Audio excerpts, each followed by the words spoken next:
Hi guys అందరూ ఎలా ఉన్నారు? Welcome back to my channel. So, ఈరోజు వచ్చేసి నేను కట్టెల పొయ్యి మీద ఎగ్ కర్రీ అయితే ప్రిపేర్ చేస్తున్నా.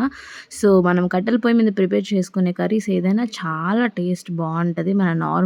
మనం స్టవ్ మీద చేసుకునే దానికన్నా.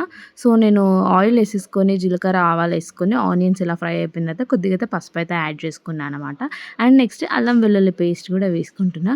సో, అల్లం వెల్లుల్లి పేస్ట్ కూడా నార్మల్‌గా మనం మిక్సీలో పట్టింది కాకుండా రోట్లో దంచిన వెల్లుల్లి పేస్ట్ అయితే వేసుకుంటున్నాననమాట.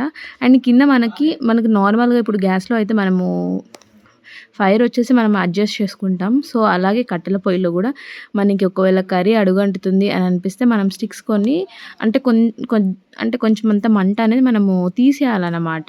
సో, కొన్ని స్టిక్స్ అనేది మనం బయటికి తీసేస్తే అడ్జస్ట్ అయిపోతది. సో, ఇప్పుడు ఇందులో వచ్చేసి ఇది మంచిగా ఆనియన్స్ అయితే ఫ్రై అయిపోయింది. సో, ఇప్పుడు నెక్స్ట్ ఇందులోకి టమాటోస్ అయితే యాడ్ చేసుకుందాం అనమాట.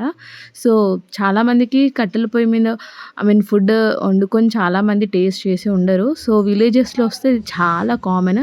సో, ఇప్పటికి మేము ఐ మీన్ ఊరికి వెళ్తే కనుక సో, ఇలా ఊరికి వచ్చినప్పుడల్లా ఇంట్లో గ్యాస్ ఉన్నా సరే మేము ఇలా స్టవ్ మీద ఇలా కట్టెల పొయ్యి మీద అయితే వండుకొని తింటామనమాట. సో, ఏ నాన్ వెజ్ కర్రీస్ అయినా అండ్ అప్పుడప్పుడు వెజ్ కర్రీస్ కూడా ఇలా కట్టెల పొయ్యి మీద వండుకొని తింటాం. సో, అది చాలా టేస్ట్ అనేది చాలా బావుంటది.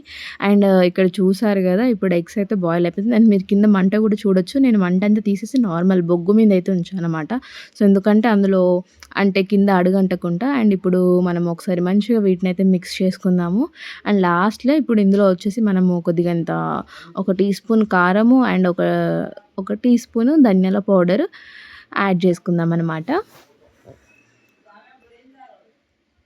సో, మా ఇంట్లో అంటే మేము స్పైసీ ఎక్కువ తినం గాబట్టి నాకైతే ఒక టీ స్పూన్ సరిపోయింది. సో, మీరు ఎలా తింటారనేది ట్రై చేయండి. సో, ఇదే విధంగా ఇదే కర్రీ మనం గ్యాస్ మీద కూడా ప్రిపేర్ చేసుకోవచ్చు.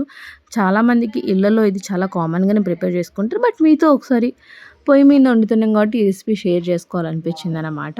సో, ఇందులో లాస్ట్‌కొచ్చేసి మనం కొద్దిగా కొరియాండర్ లీఫ్ కూడా యాడ్ చేయొచ్చనమాట. సో, ఇది ఇవాటి video. Thank you for watching.